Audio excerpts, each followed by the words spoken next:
جب نبی علیہ الصلوۃ والسلام کے جو لوگوں نے خیال کیا پیدائش کا دن آتا ہے تو لوگ نبی علیہ الصلوۃ والسلام کی محبت کا اظہار کس طریقے سے کرتے ہیں؟ اسٹیج سجاتے ہیں، اسٹیج لگاتے ہیں، پیچھے ایک بڑا سا بینر لگا ہوا ہوتا ہے جشن عید میلاد النبی علیہ الصلوۃ والسلام کا، اور پھر رات جب ہوتی ہے اور عصر کے بعد کا وقت ہوتا ہے تو لوگ جلوس اور ریلیاں نکالتے ہیں، جلوس اور ریلیاں نکالتے ہیں۔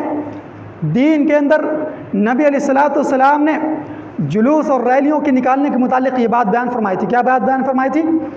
اماطۃ الاذی عن طریق، راستے سے تکلیف دہ چیز کو ہٹانا اور ہٹا دینا یہ ایمان ہے۔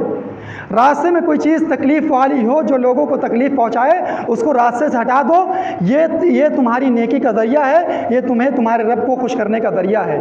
اور آج ہم جلوس اور ریلی نکالتے ہیں نبی علیہ الصلوۃ والسلام کی محبت کے نام پر، لوگوں کو تکلیف دینے کا طریقہ اپنا کر، راستہ جام کر کے، چکا جام کر کے، گاڑی والوں کو پریشان کر کے، جو مریض ہیں، جو بیمار ہیں، کسی کے پاس ولادت کا مسئلہ ہے، کوئی گاڑیوں سے لے جا رہا ہے اپنی بیوی کو یا اپنی ماں کو یا کسی کو ہاسپٹل کے اندر، کوئی اپنے باپ کو لے کے جا رہا ہے، لیکن ان ریلیوں کی وجہ سے، ان جلوس کی وجہ سے کتنی ولادت غریب مائیں وہ جو ہے وفات پا جاتی ہیں، کتنے ہاسپٹل نہ پہنچنے کی وجہ سے شہروں کے اندر جو ہے دیہاتوں کے اندر روڈ بند ہو جانے کی وجہ سے وہ ہلاک ہو جاتے ہیں، ان کی جان نکل جاتی ہے۔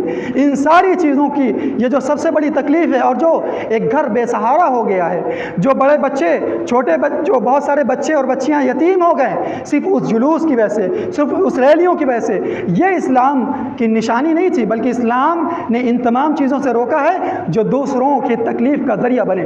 اماطۃ الاذی عن طریق، آپ راستے سے ایک پتھر ہٹائیں، یہ آپ کے دین کا حصہ ہے، تو کیسے یہ ہمارے دین کا حصہ ہو سکتا تھا جو کئیوں کی جان لے لے، کئیوں کو یتیم کر دے؟ یہ کیسے ہمارے دین کا حصہ ہو سکتا ہے؟ اور کیسے نبی علیہ الصلوۃ والسلام کے محبت کے اظہار کا صحیح طریقہ ہو سکتا ہے؟ پھر ایسا بھی ہوتا ہے ان جلوس، ان ریلیوں میں نبی علیہ الصلوۃ والسلام کی محبت کے نام پر جو نکالا جاتا ہے کہ جو ہے جلوس نکالا جاتا ہے، ڈنڈے میں جھنڈا باندھ کر اوپر کچھ اور لگا ہوتا ہے، لائٹ جو ہے ننگے تاروں میں جب وہ لاٹھیاں، وہ ڈنڈے، وہ جھنڈے والے جو ہے علم جب چھوتے ہیں اس کے اندر، اسے بجلیوں کے تار جب ٹکراتے ہیں تو کئی نوجوان ہلاک ہو جاتے ہیں۔ وہ مائیں جو اس آسرے میں بیٹھی رہتی ہیں، وہ باپ جو اس آسرے میں، وہ معذور، وہ اپاہج، وہ آنکھوں سے نابینا شخص جو باپ اس آسرے میں بیٹھا رہتا ہے کہ میرا جوان بچہ بڑا ہوگا، میرا سہارا بنے گا، اپنی بہنوں کی شادیاں کرائے گا، اپنے گھر کا ہمارا پیٹ پالے گا، بڑھاپے میں ہمارا سہارا ہوگا، جب وہ ان علموں کے ذریعے، ان جھنڈوں کے ذریعے اور غلط طریقے اظہار محبت اپناتے ہیں تو پھر اپنی جان کھو بیٹھتے ہیں۔ اور ہر سال یہ ایسے واقعات کم و بیش ہر شہر میں اور ہر علاقے میں ایسے واقعات پائے جاتے ہیں کہ ان جلوسوں کے اندر، ان ریلیوں کے اندر جان چلی جاتی ہے۔ اگر یہ جو ہے معاملہ صحیح اظہار محبت کا ہوتا، صحیح طریقے اظہار محبت کا ہوتا تو پھر منع نہ کیا جاتا، بلکہ نبی علیہ الصلوۃ والسلام کے حکموں کی مخالفت کرتے ہوئے طریقہ اپنانا یہ نبی علیہ الصلوۃ والسلام کی رسالت کی توہین ہے۔ نبی علیہ الصلوۃ والسلام سے سچی محبت نہیں ہے، بلکہ نبی علیہ الصلوۃ والسلام سے سچی محبت کیا تھی کہ راستے میں اگر کوئی تکلیف دہ چیز ہے ان چیزوں کو ہٹانا، ان چیزوں سے لوگوں کو دور کرنا۔ معاملہ کیا ہوتا ہے؟ یغفر لکم ذنوبکم، اللہ تبارک تعالیٰ اتنا ہی نہیں کرتا کہ تمہیں اپنی محبت سے نوازتا، بلکہ وہ تمہارے گناہوں کو بھی معاف کر دیتا۔ اس کے بعد عصر کی نماز چھوڑی جاتی ہے، مغرب کی نماز چھوڑی جاتی ہے اسی جلوس کے اندر، پھر ڈھول بجائے جاتے ہیں، طبلے بجائے جاتے ہیں۔ نبی علیہ الصلوۃ والسلام نے ڈھول اور طبلوں کے بارے میں کیا کہا؟ نبی علیہ الصلوۃ والسلام نے بیان فرمایا کہ اللہ تبارک و تعالیٰ نے یہ ساری چیزیں مجھ پر حرام کی ہیں، اے امت محمد تم پر بھی رب ذوالجلال نے حرام کی ہیں۔ یہ سارا کا سارا طریقہ یہود کا ہے، یہ سارا کا سارا طریقہ نصارہ کا ہے، یہ سارا کا سارا ہتھیار شیاطین کا ہے، ابلیس کا ہے، جو تم محبت رسول علیہ الصلوۃ والسلام کے اظہار کے وقت اپناتے ہو۔ ڈھول بجانا، تاشے بجانا اور طبلے بجانا اور لوگوں کو ان آوازوں سے تکلیف دینا، یہ سارے کے سارے منظر جو تم پیش کرتے ہو یہ نبی علیہ الصلوۃ والسلام کی نافرمانی کا منظر ہے، یہ نبی علیہ الصلوۃ والسلام کی توہین کا منظر ہے۔ اور کیوں کر توہین نہ ہوتی، کیوں کر توہین نہ ہوتی؟ اور آگے بات بڑھتی ہے، عشاء کا وقت ہوتا ہے، عشاء کی نماز چھوٹتی ہے، نبی علیہ الصلوۃ والسلام کی کسی غزوے کے موقع پر عصر کی نماز چھوٹ جاتی ہے، ایک وقت کی اور نماز چھوٹ جاتی ہے، نبی علیہ الصلوۃ والسلام بد دعا کرتے ہیں۔ نبی علیہ الصلوۃ والسلام کو جب طائف والوں نے لہو لہان کیا، سر کے اوپر سے جو ہے خون ٹپکنا شروع ہوا، ہاتھوں سے خون ٹپکنا شروع ہوا، نبی علیہ الصلوۃ والسلام کا پیر نعل مبارک کے اندر خون رس گیا، جم گیا۔ اللہ تبارک و تعالیٰ نے پہاڑوں کے فرشتوں کو بھیج دیا کہ جا کر کہو، وہ فرشتے آتے ہیں نبی علیہ الصلوۃ والسلام کا، نبی علیہ الصلوۃ والسلام کو کہتے ہیں کہ نبی علیہ الصلوۃ والسلام، اے رب ذوالجلال کے چہیتے پیغمبر، آپ ہمیں اجازت دیجئے یہ طائف والوں کو، یہ طائف میں رہنے والوں کو، اوباشوں کو، بدماشوں کو ہم ان دونوں پہاڑیوں کو بیچ میں رکھ کر پیس دیں، آپ اجازت دیجئے، آپ بس اتنا کہہ دیجئے۔ نبی علیہ الصلوۃ والسلام بد دعا نہیں دیتے ہیں، خون ٹپکتا ہے جس کی وجہ سے جو ہے وہاں سے دھتکار دیے جاتے ہیں، وہاں سے دور کر دیا جاتا ہے، اپنے علاقے سے، اپنے محلے سے اوباشوں کو پیچھے لگا کر ان کو جو ہے اپنے محلے سے دور کر دیا جاتا ہے۔ نبی علیہ الصلوۃ والسلام ان تکلیفوں کو ایک کنارے رکھ کر، ان خون ٹپکے ہوئے خون کو ایک کنارے رکھ کر فرشتوں کو منع کر دیتے ہیں اور کہتے ہیں کہ اللہ تبارک و تعالیٰ ہو سکتا ہے ان کی نسلوں میں اسلام لا دے، ہو سکتا ہے اللہ تبارک و تعالیٰ سے دعا بھی کرتے ہیں کہ اللہ تبارک و تعالیٰ اس میری قوم کو ہدایت دے دے۔ یہ لوگ جانتے نہیں ہیں، یہ لوگ جانتے نہیں کہ کس کے اوپر پتھر چلایا ہے، یہ لوگ جانتے نہیں کہ کس کا خون بہایا ہے، یہ لوگ جانتے نہیں کہ کس کو دھتکارا ہے۔ اللہ تبارک و تعالیٰ اہد قومی، میری قوم کو ہدایت دے دے فإنہم لا یعلمون۔ جو اس موقع پر بد دعا نہیں دیتے ہیں، وہ ایک نماز چھوٹ جانے پر، جن کی وجہ سے نماز چھوٹتی ہے نبی علیہ الصلوۃ والسلام کی، ان کو بد دعا دیتے ہیں اور کہتے ہیں کہ ان کا بیڑا غرق ہو، یہ تباہ و برباد ہو، ان لوگوں نے مجھے نماز سے غافل کر دیا، میری نماز ان لوگوں نے بھلا دی۔ اور آج نبی علیہ الصلوۃ والسلام کی محبت کے نام پر جلوس نکالے جاتے ہیں، بڑے بڑے رہنما سامنے ہوتے ہیں، بڑے بڑے لیڈر سامنے ہوتے ہیں، داڑھی والے بھی ہوتے ہیں، کرتا پیجامہ والے بھی ہوتے ہیں، اور ڈنکے کی چوٹ پر عصر کی نماز چھڑائی جاتی ہے، ڈنکے کی چوٹ پر مغرب کی نمازیں چھڑائی جاتی ہیں، ڈنکے کی چوٹ پر مغرب اور عشاء کی نمازیں چھڑائی جاتی ہیں، اور حکم نہیں دیا جاتا ہے کہ جلوس بند کرو، نماز کا وقت ہو گیا، جا کر نماز کرو، نماز قائم کرو، نماز پڑھو۔ نبی علیہ الصلوۃ والسلام کی کتنی بد دعاؤں کے مستحق ہو رہے ہیں یہ لوگ۔ نبی علیہ الصلوۃ والسلام کی محبت کا اظہار جس طریقے سے یہ کیا جا رہا ہے، یہ سارا کا سارا نبی علیہ الصلوۃ والسلام کی توہین ہے، محبت نہیں ہے، عزت نہیں ہے، احترام نہیں ہے۔ پھر اس کے بعد مسئلہ آگے اور بڑھاتے ہیں، کیا کیا ہوتا ہے اور کیا کیا ہوا۔ عشاء کی نماز بھی چھوٹی، ساری نماز چھوٹی، اسٹیج لگا ہوا ہے صبح سے، بیچارے لڑکے نوجوان دین کے نام پر، محبت رسول کے نام پر ہفتوں محنت کر رہے ہیں، چندہ بٹور رہے ہیں، سب کچھ ہو رہا ہے۔ اب یہی چندہ بٹورنے والے لوگ اور یہی چندہ دینے والے لوگ جو آج غیر قوموں کی مذہبی چیزوں میں، پوجا پاٹ میں 5,000 10,000 دینے والے لوگ، اور ان چیزوں میں 10,000 5,000 1,000 100 روپے دینے والے لوگ، ان سے کہا جائے کہ مسجد کی تعمیر ہو رہی ہے، ان سے کہا جائے غریبوں کی مدد کرو، ان سے کہا جائے کہ حاجت مندوں کی مدد کرو، یہ سارا معاملہ ان کی جیب سے پھر 1 روپے بھی نہیں نکلے گا، ان کی جیب سے 10 روپے بھی نہیں نکلے گا، ان کی جیب سے 100 روپے کی تو بات کی دور ہے، ان کی جیب سے 1,000 بات کی تو دور کی بات ہے، 1,000 نکلے، ان کی جیب سے مسجد کے نام پر، غریبوں کی مدد کرنے کے نام پر، حاجت مندوں کی حاجت روائی کرنے کے نام پر 1 روپے بھی اس کی جیب سے، 100 روپے بھی جیب سے نہ نکلے گے۔ یہ لوگ چندہ دیتے ہیں، چندہ کرتے ہیں، سب کچھ ہوتا ہے، اسٹیج لگتا ہے، پیچھے جشن عید میلاد النبی، نبی علیہ الصلوۃ والسلام کا نام بڑے حروف میں لکھا رہتا ہے، عید میلاد النبی، النبی صلی اللہ علیہ وسلم پورا لکھا رہتا ہے۔ پھر اسی اسٹیج پر ایک لڑکا، آپ نے بھی دیکھی ہوگی، نہیں دیکھی ہوگی جا کے دیکھ لیں، ہر علاقے میں ہوا ہے، جلوس میں ناچتے، جیسے بارات جاتی ہے، غیروں کی جو بارات جاتی ہے، جس جگہ بارات جانی ہے وہاں سے 1 کلومیٹر پہلے جو ہے پوری باقاعدہ ڈی جے کے ساتھ تیاری ہوتی ہے، اور وہ نوجوان لڑکے شراب میں مست دھت ڈانس کرتے ہوئے، رقص کرتے ہوئے، ناچتے ہوئے، گاتے ہوئے، بجاتے ہوئے اپنی منزل پر پہنچتے ہیں، ایسے ہی رقص کرتے ہوئے، گاتے ہوئے، ناچتے ہوئے اس اسٹیج پر پہنچتے ہیں۔ جب اسٹیج پر پہنچ جاتے ہیں تو ایک 12 سال کا لڑکا محبت رسول کے نام پر، ایک 15 سال کا نوجوان، ایک 20 سال کا نوجوان، محبت رسول سے اس کا دل بالکل بھرا ہوا ہے، سرشار ہے، نمازیں چھوڑ کر، ڈی جے بجا کر ایک لڑکا جو ہے مائیکل جیکسن کا جو ہے اسٹیپ اپناتا ہے، ڈانس کرتا ہے، پھر اس کے مقابلے میں ایک اور لڑکا جوش میں آتا ہے جو کہ 30 سال کا ہوتا ہے، وہ پھر اپنے ٹھمکے لگاتا ہے، پاؤں ہلاتا ہے، ہاتھوں کو ہلاتا ہے، بالکل رقص سرور، اور پوری انڈسٹری فلم کی وہاں پر نظر آتی. کہاں پر؟ پیچھے نبی علیہ السلام کی محبت کے نام پر بینر لگایا گیا ہے، اور نبی علیہ السلام کے نام پر جو اسٹیج سجایا گیا ہے، اس اسٹیج پر سارے اداکار فیل ہو جائیں گے. اس اداکاری پر سارے جو ہے گلوکار اس گلوکاری پر، اس اداکاری پر، اس فنکاری پر فیل ہو جائیں گے. کیوں؟ کیونکہ ان کی فنکاری تو جو ہے شہرت بٹورنے کے نام پر ہے، ان کی فنکاری، ان کی اداکاری شہرت لینے کے نام پر ہے. لیکن یہاں کی اداکاری نہ ان کو شہرت سے مطلب ہے، نہ کسی اور چیز سے مطلب ہے. یہ تو محبت میں، یہ تو جو ہے احترام میں، یہ تو عزت میں. وہ بھی کس کے عزت میں؟ جو دنیا کا سب سے افضل ہستی ہے، جو دنیا کی سب سے افضل ذات ہے، اس کی ذات میں. تو پھر کیوں کر ان کی اداکاری کے سامنے ان کی اداکاری نہ فیل ہو؟ ایسے منظر. اتنا ہی نہیں بلکہ لڑکیوں کو نچوایا گیا ہے، بلکہ عورتوں کا جلوس نکلا ہے. عورتیں مسجد میں آئیں تو فتنہ ہوگا. اسی مسجد کے ارد گرد میں نے باتیں سنی ہیں، انہی علماء اور ملاؤں کے نام پر میں نے یہ باتیں سنی ہیں. وہ کہتے ہیں کہ عبادت کرنے کے لیے خواتین مسجد میں آئیں گے تو فتنہ ہوگا، لیکن انہی کے خاص مناسبتوں پر، خاص موقعوں پر عورتوں کا جنازہ میں نے نکلتے ہوئے دیکھا ہے. وہ جلوس نہیں ہے خواتین کا، وہ جلوس نہیں ہے مستورات کا، وہ جنازہ ہے جو اسلام کا وہ نکال رہے ہیں. وہ علماء، وہ رہنما، وہ سارے لوگ. محرم کا موقع آ جائے ساری خواتین آئیں گی. میلاد النبی کا موقع آ جائے ساری خواتین رہیں گی روڈوں اور سڑکوں پر. چاہے کسی بھی مناسبت میں لے لیجئے، جہاں اسلام سے دوری ہے وہاں خواتین نظر آئیں گے. لیکن مسجد، عالم کہتا ہے کہ ارے مسجد میں جائیں گی عورتیں، فتنہ ہے. ارے وہاں جائیں گے، فتنہ ہے. میں نے تو یہاں تک کہتے رہا، مجھے معاف کریے گا.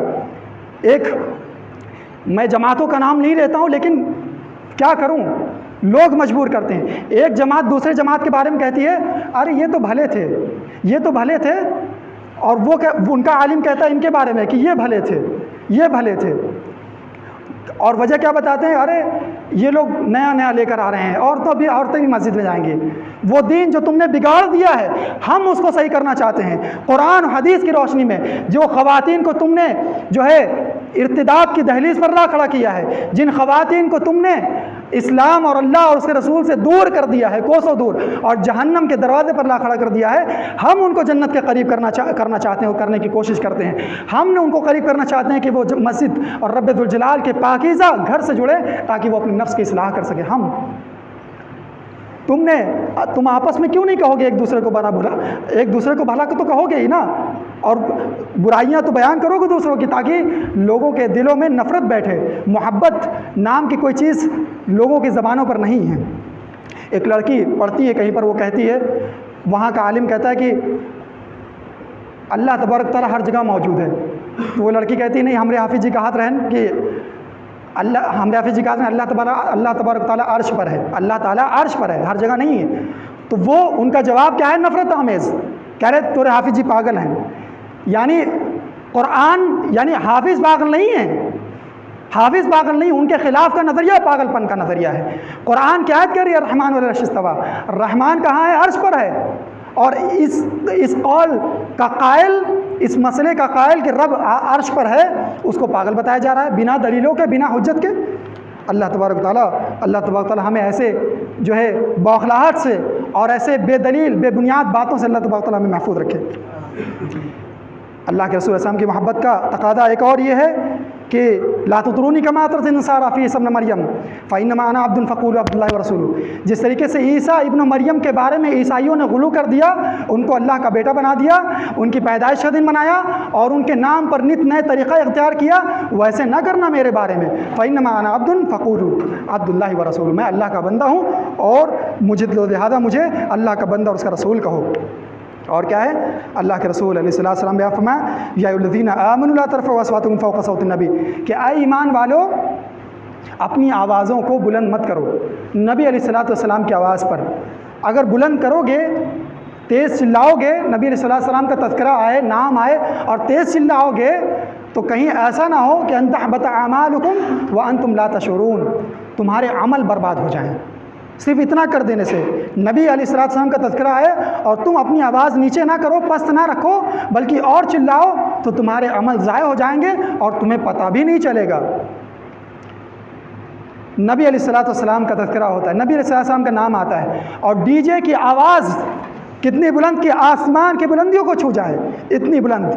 یہاں راستے سے گزرتا ہے کوئی ڈی جے بجانے والا تو زمین تھر تھر کانپتی ہے، یہ مکان بڑے بڑے تھر تھر ہلنے لگتے ہیں.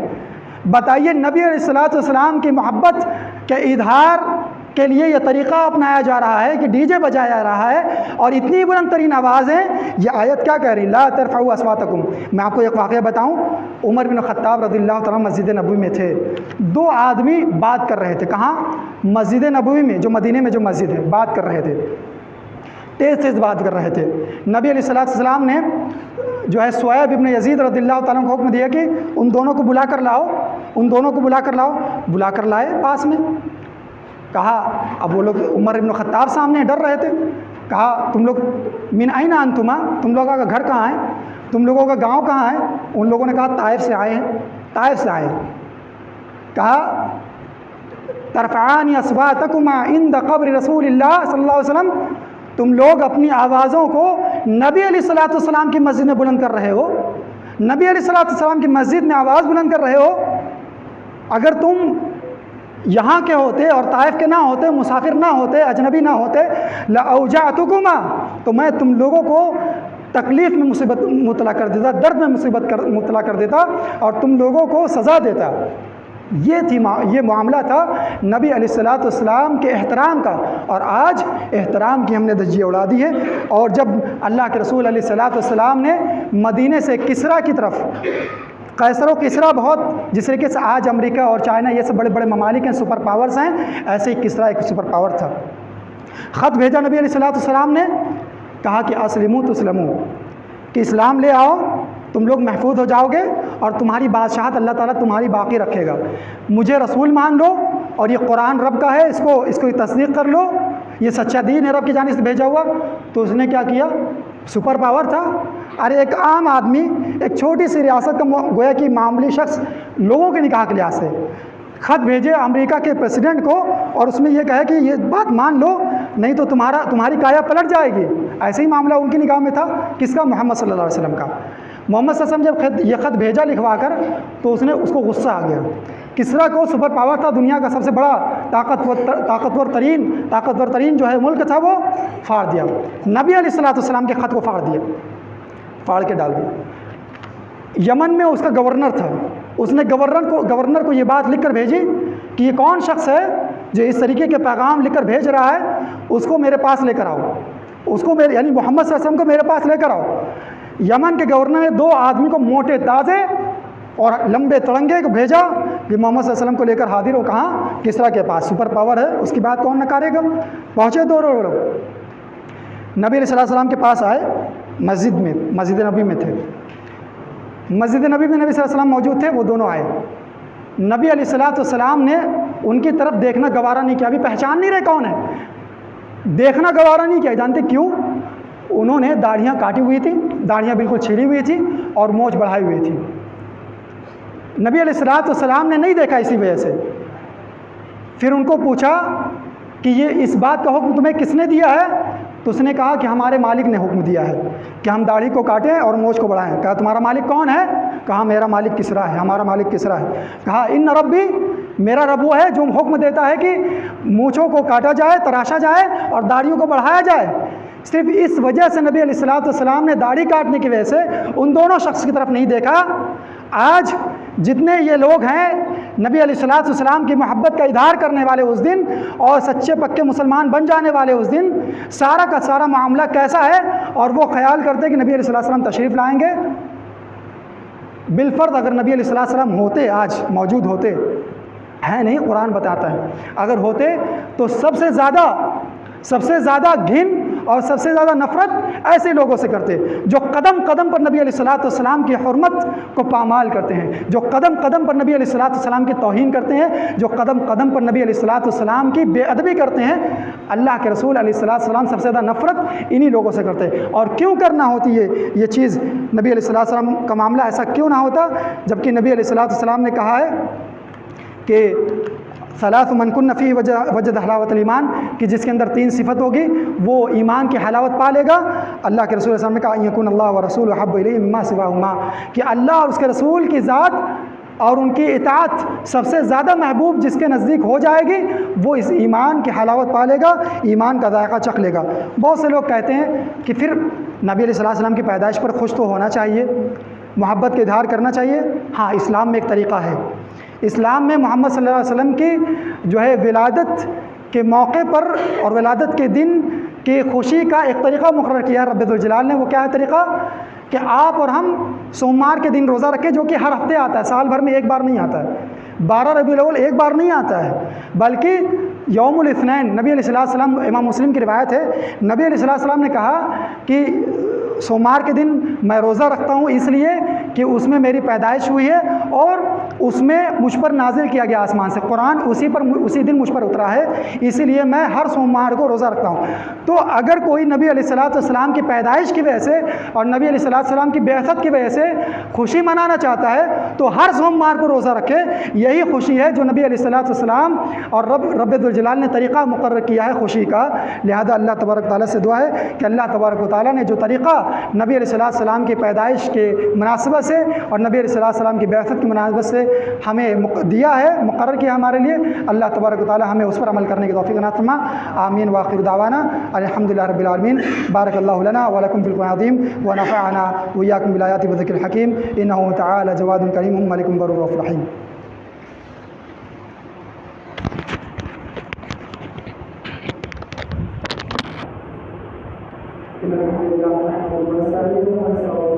ونعوذ بالله من شرور انفسنا ومن سيئات اعمالنا، من يهده الله فلا مضل له ومن يضلل فلا هادي له، واشهد ان لا اله الا الله وحده لا شريك له، واشهد ان محمدا عبده ورسوله، اما بعد فان خير الحديث كتاب الله وخير الهدي هدي محمد صلى الله عليه وسلم، وشر الامور محدثاتها وكل محدثه بدعه وكل بدعه ضلاله وكل ضلاله في النار۔ اعوذ بالله من الشيطان الرجيم، بسم الله الرحمن الرحيم، ان الله وملائكته يصلون على النبي يا ايها الذين امنوا صلوا عليه وسلموا تسليما، اللهم صل على محمد وعلى ال محمد كما صليت على ابراهيم وعلى ال ابراهيم حميد مجيد، اللهم بارك على محمد وعلى ال محمد كما باركت على ابراهيم وعلى ال ابراهيم حميد مجيد۔ عباد الله رحمكم الله، ان الله